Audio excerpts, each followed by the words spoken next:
tempo para reunir a Comissão Executiva. De segunda a sexta, analisamos em profundidade os principais temas económicos que marcam a atualidade. As medidas adotadas pelo Executivo português e que vão além do memorando da Troika já mereceram elogios por parte das instituições europeias. Isto depois de se saber que o déficit público do primeiro trimestre, em contabilidade nacional, ficou nos 7,7% do PIB, muito distante dos 5,9% acordados com Bruxelas. Feitas as contas, é preciso cortar mais, mas também é preciso crescer. Para olhar para os números e para as alternativas que Portugal tem neste momento, contamos com Jorge Santos, professor do ISEG, Rui Leão Martinho, bastonário da Ordem dos Economistas, e os nossos comentadores das terças-feiras, Francisco Banha, gestor, e José Almassa, professor universitário. Bom dia, obrigada aos quatro pela vossa presença nesta Comissão Executiva.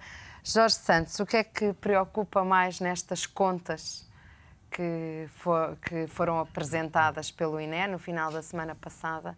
E quando olha para os números, qual é a leitura que lhe merecem? Vamos lá ver. É evidente que um número de 7,7% do déficit orçamental no primeiro trimestre, digamos, não estava nas expectativas das pessoas, e ainda por cima depois de termos tido aquela informação em termos de caixa de um excedente bastante substancial que tinha sido, aliás, exposto pelo anterior governo. Eu julgo que... Um excedente que vinha, peço desculpa, dos fundos autónomos e também da Segurança Social, sim, não é? Que permitia que o déficit fosse mais... É relativamente preocupante, digamos que vem evidenciar a necessidade que eu julgo que este governo vai cumprir, ou pelo menos prometeu, de tentar, digamos, apresentar os dados simultaneamente numa ótica de caixa e numa ótica de contabilidade nacional. É difícil, a gente sabe que os cálculos depois para a contabilidade nacional, digamos, vão ser estimativas relativamente grosseiras, mas é importante... Se calhar, muito sucintamente, para quem nos está a ver, era bom que se explicasse qual é a grande diferença. A diferença é que, digamos, uma é uma ótica de caixa, é uma ótica daquilo que eu recebo e que o Estado recebe no Tesouro e aquilo que vai pagando naquele trimestre. Outra coisa é ter em conta os compromissos que são feitos naquele trimestre, nomeadamente, ou seja, eu posso ter, por exemplo, no primeiro trimestre, vamos lá, um compromisso, digamos, no limite, uma grande obra que vou realizar, uma grande compra que vou realizar, por exemplo, durante aquele ano, mas foi logo, foi assinado o contrato naquela altura, nomeadamente naquele trimestre, e, portanto, isso terá que ser contabilizado. E essa é a contabilização de Bruxelas. De Bruxelas, portanto, em termos de contabilidade nacional, que é, no fundo, aquela que interessa mais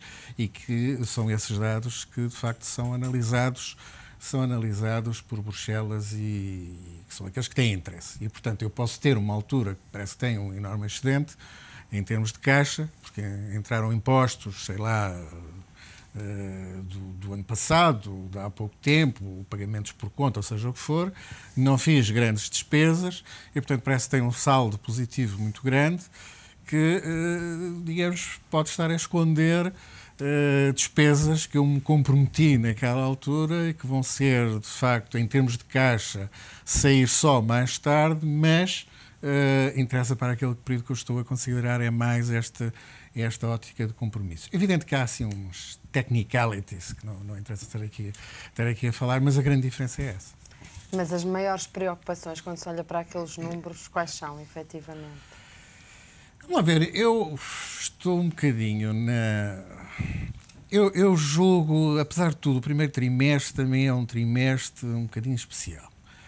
Eu julgo que, digamos, em termos anuais não seriam, digamos, tão preocupantes, ou seja, aquilo não indicaria também que o déficit no fim do ano seria daquela ordem dos 7,7. Eu julgo que implicaria uma coisa mais perto de 6,5, 6 e tal. E, portanto, também não julgo que fosse aqueles números tão preocupantes como isso. Eu gostava de ver digamos, se continuasse o segundo trimestre a ter números daquela ordem, aí eu já ficava um bocadinho mais preocupado. Nesta altura, resta saber, também resta conferir que as estimativas estão relativamente, bem feitas, que não há alguma sazonalidade, entre aspas, do primeiro trimestre em relação aos outros. E, aliás, eu julgo, se calhar iremos também falar nisso, que, embora possa ter acelerado um bocadinho aquela decisão do Governo de, portanto, fazer aquele imposto extraordinário sobre o subsídio de Natal, eu julgo, há todas as indicações, e pelo menos a imprensa também tem falado nisso, que essa decisão já estava tomada anteriormente. E, portanto, foi um bocadinho uma justificação, mas eu julgo que a decisão já estava tomada, não foi, digamos, só por causa desses números do primeiro trimestre que ela foi feita. Releu Martinho, há até quem diga que foi um bom argumento para pôr em cima da mesa este imposto, ou um bom momento, e que se calhar há sinais de que, afinal, a contenção pode não estar a ser do outro lado da contenção, pode não estar a ser a melhor execução orçamental. Vamos lá ver. Eu acho que aquilo que disse o colega Jorge Santos é verdade. É de estarmos com atenção, porque evidentemente 7,7 seria melhor se este número fosse menor. Mas de qualquer maneira estamos no início do ano. Como quando estamos a qualquer empresa, estamos no início do exercício e pensamos que até a final do exercício as coisas se podem razoavelmente compor. Agora, é também evidente que estamos no início de uma nova governação e a governação tem que ser também relativamente ponderada. Primeiro, porque tem as exigências do memorando da Troika, digamos, mas também porque se comprometeu a que efetivamente ter um determinado déficit no final do ano, cortar um determinado volume de custos e, se fosse necessário, lançar determinado tipo de receitas adicionais. E o Governo é o que fez destes primeiros dias. Viu o valor do déficit, com certeza que já estava até falado no Governo anterior, na questão do 13º mês. Vários colegas nossos falaram nisso durante o ano passado, como uma das alternativas que o Governo anterior já devia ter posto, por exemplo, em vigor, e, portanto, foi posto este imposto extraordinário. O que é que nos interessa agora é ver se ao lado deste sacrifício, que é mais um, que é pedido aos cidadãos, e aqui é praticamente, em geral, a todos os que trabalham, e a todos os que têm determinado tipo de rendimentos, porque é mais abrangente ainda que o trabalho, de qualquer maneira, vamos ver esse também do outro lado dos custos, há uma determinada vontade e uma determinada determinação de cortar grandemente esses custos.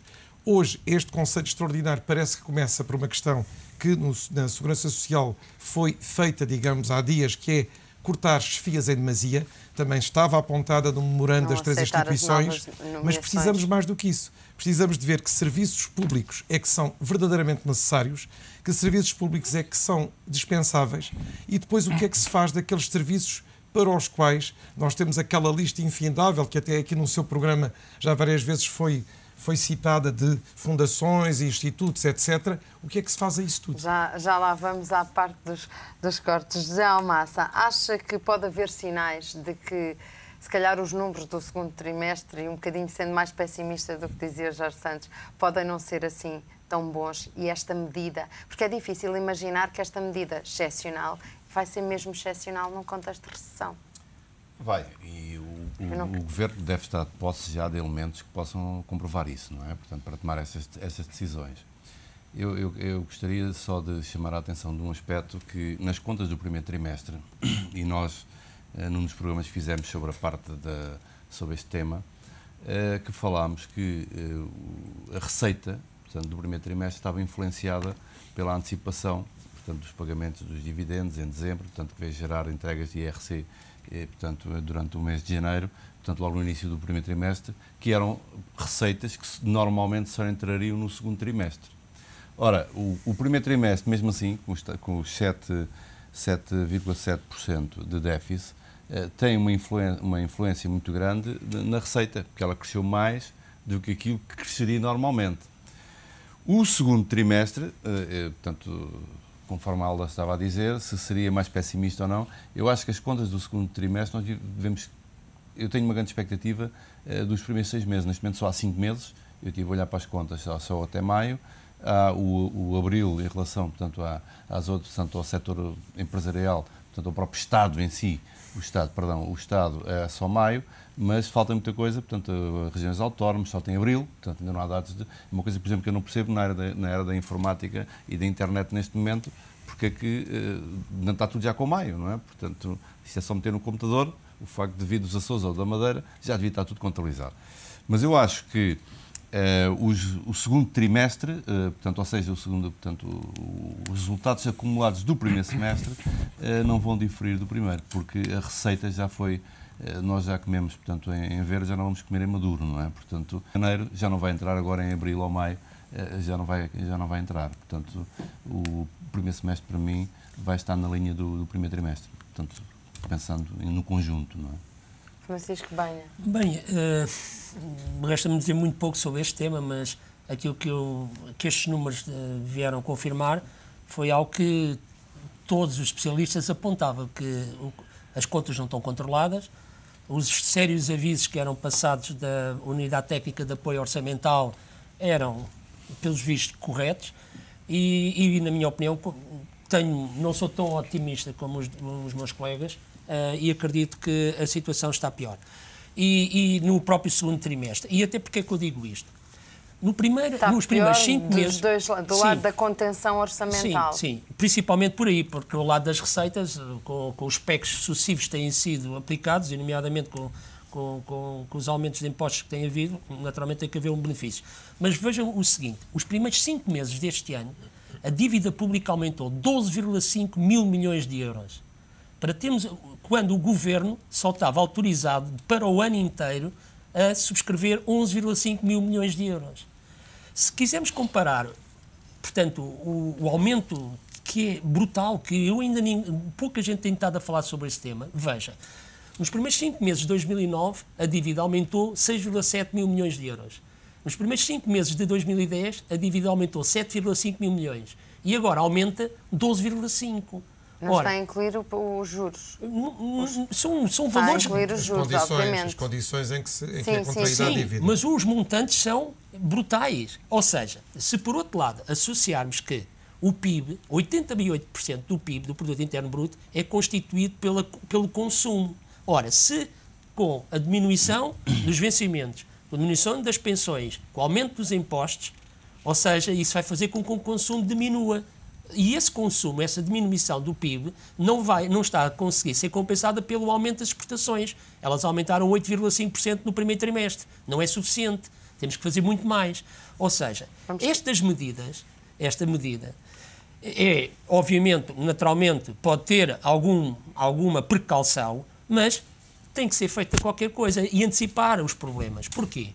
Nós falamos aqui em 7,7, mas traduzirmos isso em números, talvez as pessoas percebam melhor as consequências. É que 7,7 significa que nós só podíamos ter um déficit de 10 mil milhões de euros. Ora, só no primeiro trimestre foram 3 mil milhões de euros. Ora, se só termos uma ideia de como as coisas vão ter que ser bastante bem geridas, para o ano que vem, quando se fala de 5,9% do PIB, ou de 4,5% do PIB, estamos a falar de 7,6 mil milhões. Ora, se para o ano todo de 2012 nós só podemos ter 7,6, como é que só no primeiro 3 meses de 2011 se atinge 3,1? Ou seja, é bom, eu acho que isto é uma das coisas que eu sempre defendi nos programas anteriores e no governo anterior, era a falta de transparência. Eu prefiro ser realista, ter os números, do que andar a ser enganado, porque isto depois tem implicações ao nível do que é a economia no seu todo. Nas nossas empresas, nas nossas instituições, nas nossas casas, nós tivermos consciência do que são as realidades, adaptamos-nos a essa realidade e não andamos a assumir mais compromissos que depois não temos capacidade de cumprir, baseando que isto vai ser melhor. Não. Vamos ser realistas e agora, como o Dr. Rui Martinho referiu, a expectativa está também do lado da reestruturação do setor empresarial do Estado. Aí sim, aí eu quero ver que medidas vão ser tomadas, que coragem vai haver para se tomar essas medidas. Porque não é só voltar pelo lado da receita, porque é mais fácil, mas vamos ver então a coragem, e mais imediato, e a coragem para as despesas. Sim,